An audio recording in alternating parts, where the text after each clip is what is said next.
Apat na kupunan, isang pangarap. At dito sa round-robin semifinals ng PVL All-Filipino Conference, bawal ang maawain. Ngayong Sabado, magkakalamigan ng mga pangarap sa MOA Arena dahil ang apat na pinakamalupit na squad sa bansa magtatapat-tapat na. Walang dehado, walang liamado. Dito, bawat set, bawat puntos at bawat dive sa sahig may timbang. Sino ang muling maglereyna? Sino ang gagawa ng kasaysayan? At sino ang mapag-iiwanan? Ako si Just Volley at pag-uusapan natin kung bakit itong semis na ito ay hindi lang basta palaro. Ito ay isang war of attrition. Umpisahan natin sa 4:00 ng hapon. Farm Fresh Foxies laban sa Signal Super Spikers. Labanan nito ng momentum versus experience. Ang Farm Fresh, galing sila sa isang dominanteng sweep laban sa next lead sa play-in. Nakita natin ang bagsik ni Trisha Tubo, pero ang tunay na nagpapatakbo ng makina nila na yon ay si Alohi Robbins Hardy. Ang mindset nila, sabi na ni Alohi, balls to the walls. Todo bigay, walang takot. Kasama pa sina veteran Ces Molina at Royce Tubino, handa silang guluhin ang liamado sa liga. Pero eto ang catch, masusubukan ng tibay ng Farm Fresh laban sa Signal. Bakit? Dahil ang Signal, hindi sila basta-basta nagpapanik. Kilala ang Super Spikers sa bilis at precision. Nariyan si Jel Cayuna na master sa pag-orchestrate ng play at ang firepower ni Vanny Gandler at Erica Santos. Sa tingin ko ang magiging labanan dito ay sa floor defense. Kung kayang tapatan ng Farm Fresh ang depensa ng Signal, magkakaroon tayo ng upset. Pero kung mangibabaw ang composure ng Signal sa di kitang iskoran, asahan nyo ang karanasan ang mananaig. Pagdating naman ng 6:30, eto na ang main event, PLDT High Speed Hitters versus Creamline Cool Smashers. Isang rising contender laban sa Championship Dynasty. Ang PLDT, hindi lang basta swerte. Sila ang top seed sa prelims. Tinalo nila ang Creamline sa huling pagtatagpo nila via street sets. Hawak nila ang psychological edge. Solid ang kanilang sistema, malalim ang kanilang bench, at higit sa lahat, gutom silang makuha ang kanilang kauna-unahang All-Filipino title. Pero teka lang, huwag mong kukurap-kurapin ng Creamline. Isang 10 times na kampyon ang binabangga ng PLDT. Kahit dumaan sa butas ng karayom at muntik nang ma-eliminate, nakita natin ang vintage form ni Alyssa Valdez. Nariyan na ulit si Gemma Balanza, ang bagsik ni Tots Carlos at ang consistency ni na Bernadette Ponce at Pangs Panaga. Sa madaling salita, ang PLDT ay may sistema, pero ang Creamline ay may puso ng kampyon. Sabi nga ni Coach Sherwin Meneses, focus muna sila sa PLDT bago ang lahat. Expect a tactical chess match dito.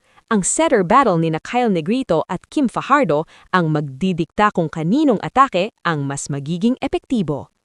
Sa round-robin format na ito, bawat panalo ay ginto. Isang talo lang, pwedeng gumuho ang kumpiyansa mo.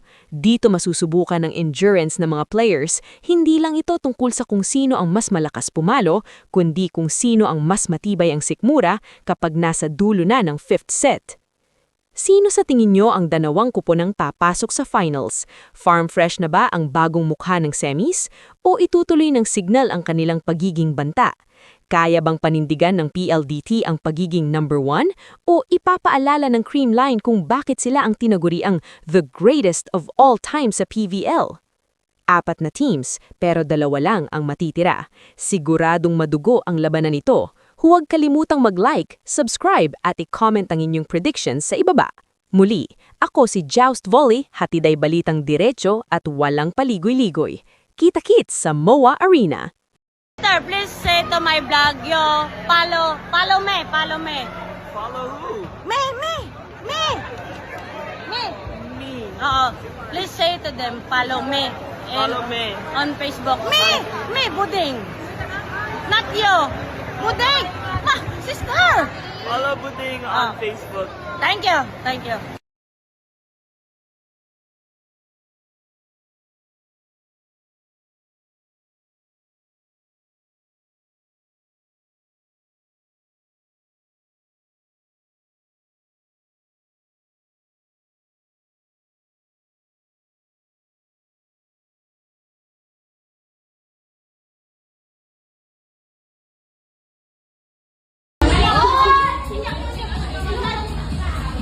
Ayan, ipamassage ka. Tanong, babe. Pare, di mo.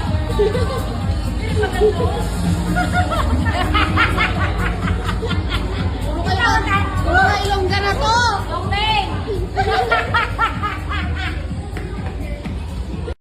Barikay focusing. Barikay. Morning. Oh, ayan yung may-ari. Oh, chismis ng chismis. Pa-video daw, video. Working. Ay, taray. Bababay na si Ethan. Baba na, Ethan!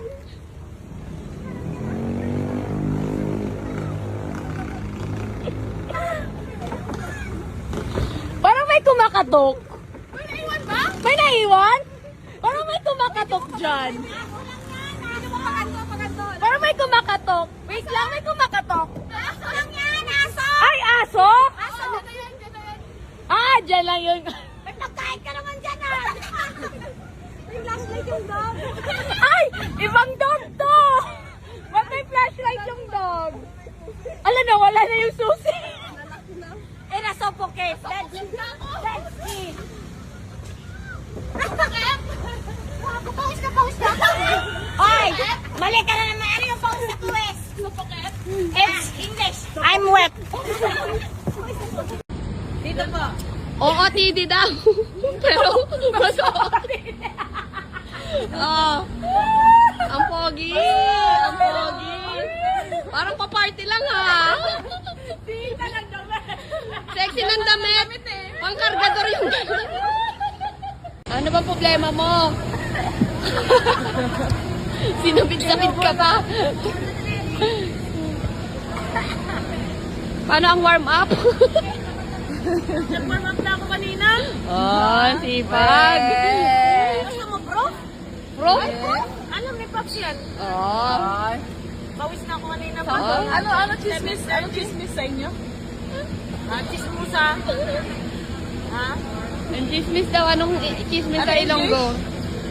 Ano? Gossip. Yung isa, other term. Other term? Other term. Ay! Data gathering. Yung nanay na ba? Yung nanay mo. Yung na...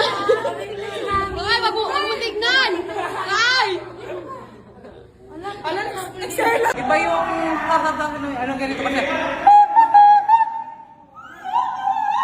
Tama? Kaya ko. Kaya isa kapag ginawa kanina eh. Tama naman diba guys? I-compare mo kung sino mas magaling sa aming dalawa.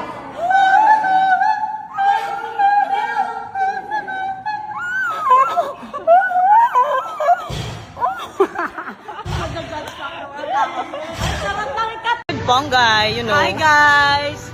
Bakit hindi nyo pa fina-follow si Buding? Sinasabi ko sa inyo. O, nagtatampo na yan. Hindi, walang tampo. Ah, walang tampo. Yan, nagsasalita ka na eh. Ayan. Guys, follow nyo si Buding. Kapag pinalo nyo siya, may premyo kayo sa akin.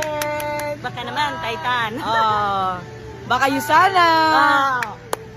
Baka Titan. Five vitamins. Meron ako dito. Encanto. Encanto daw. Thank you! Mabait si Buding, malilibre yung kape to eh. Ay, kape? Makabait naman. Tapos i-flood nyo na lang yung comments niya kung anong gusto nyo yung premyo. Thank you, Pongs! Bye guys! I-follow nyo na si Buding ha. Sinasabi ko sa inyo ha. Tapos paulit-ulit nyo panoorin yung mga video niya. Kasi nakakatawa naman siya. Wow! Lumalaki ng ulo ko. Paano kung ano yan?